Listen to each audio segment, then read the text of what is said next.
Proposition 8 took away the right to marry for same-sex couples and put the marriages of those who had already been wed up in jeopardy. We are just a couple of weeks, if not days, away from the California Supreme Court's ruling on whether or not the passage of Proposition 8 was valid.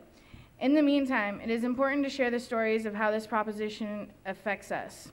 Joining us now is Monica Morales, the Diversity Center's board president and one of the original awardees from the first ever Queer Proposition 8. Please welcome Monica to the stage.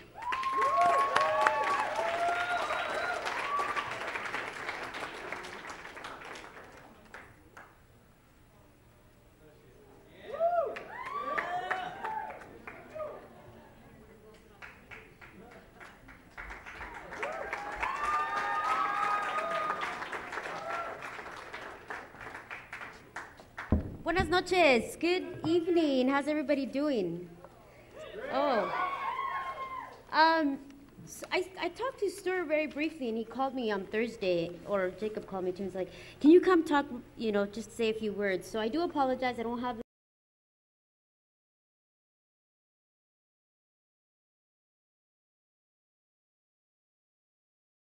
very quickly.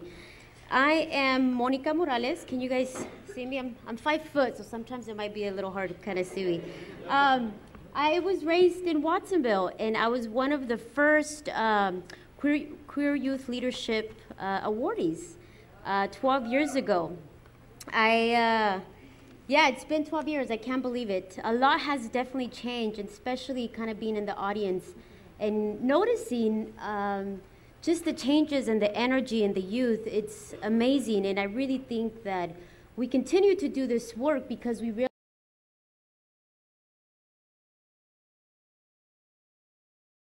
that there's still a lot of work that we need to get done.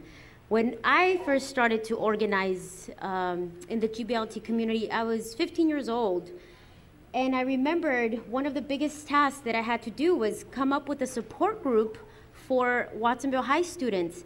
And we used to meet in a little corner at Salud para la Gente and have these little small gatherings where mostly Latino youth were trying to find a space. And the group was called Gay and Proud. I think that's what the name was afterwards. But I remember being 15 and starting that group, and now looking at the drama class and a lot of other young kids from Watsonville being recognized. And it shocks me because I realize that a lot of the work that I participated in the past and continue to participate has definitely made a difference in the community. And it's nice to kind of recognize that. And I knew that when I received that award, the Queer Youth Leadership Award 12 years ago, it wasn't only a beautiful plaque, but basically an encouragement in my responsibility to continue to move forward and to continue to better the community for the GBLT community. As a result, I've ran across many of you and met you and personally have been involved in really hardcore struggling issues, and I've supported a lot of now we have so many GSAs, and I can't imagine that. It just blows my mind throughout the entire county.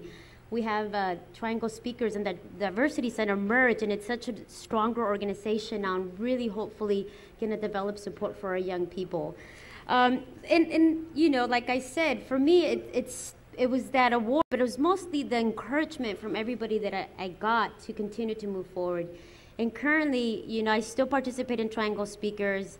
I'm now the board president of the Diversity Center, and I'm part of the Leadership Council. And I mention those things because it's part of, I think, the recognition that me as a youth 12 years ago got, an encouragement to continue to move forward. And I hope that the young youth that are here today being recognized, that I bow down to you, not because of what you have accomplished so far, but I know what you're going to accomplish in the future is going to be magnificent, and it's going to continue to impact a lot of the work that we're currently will do in the future. The award, for example, I think for us, we think that, after 5 o'clock or, we're done and we don't continue to organize. But I think as these pictures really mention to us, even my private life, deciding to get married in public, deciding to wear a white dress, deciding to have a priest, and even to wear a girdle was significant.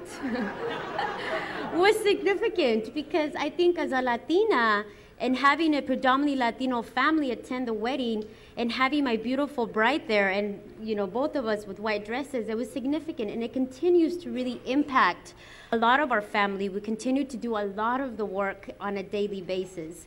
And, you know, Proposition 1.8 for us, and I'm doing it more on the personal level. I think a lot of other folks organizing in Prop 8 can tell you a lot of what you can do, but I really kind of wanted to show a perspective of receiving the award 12 years ago and now the ongoing struggle that one has and will continue to have, and how that will continue to play a role even in your personal life, because queer activism is a personal issue.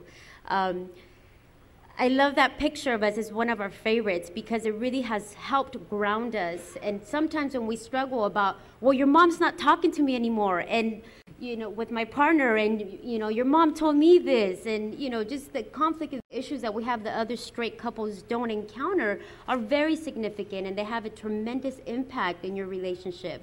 And so for the youth in the future, I really, you know, keep up and always put your heads up, and the struggles that you have with your partners, look to other role models, because now we can actually look at other role model couples. When I was growing up, it was very difficult to find them, and it's even more difficult to find Latinas that are queer, that are older, that you can look up to, that can give you that advice. So thank you for being here, and good luck in all of your endeavors. Okay,